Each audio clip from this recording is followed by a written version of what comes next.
Sincere గా నేను విజ్ఞప్తి చేస్తున్నా, తెలంగాణ ప్రజల యొక్క అభ్యున్నతి కోసం పనిచేయాలనుకున్న వాళ్ళందరూ కాంగ్రెస్ నేతృత్వంలో పనిచేద్దాం. నేను కాదు నాయకుడిని, మల్లికార్జున్ ఖర్గే గారు, శ్రీమతి సోనియా గాంధీ గారు కాంగ్రెస్ పార్టీకి నాయకులు.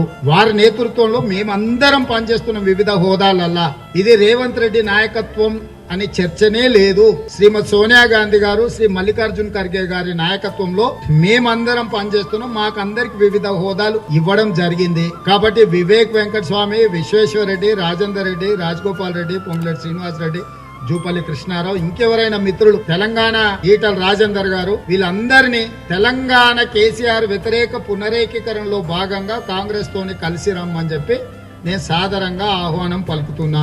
నా వల్ల వాళ్ళకి ఏదైనా కష్టమో నష్టమో ఇబ్బందో కలుగుతుంది అనుకుంటే అధిష్టానం ఉంది, వేదిక మీద ఇంతమంది పెద్దలుండ్రు, వాళ్ళందరూ కూడా మీ మంచి చూసుకుంటారు. మీకు కావాల్సింది ఏమైనా విషయం ఉంటే కూడా పెద్దలతో మాట్లాడుకోవచ్చు. నాకేం అభ్యంతరం లేదు. నేను ఒక్క మెట్టు దిగుతా. పార్టీ కోసం, ప్రజల కోసం 10 మెట్లు దిగమన్నా దిగుతా, ఒక్క మెట్టు కాదు.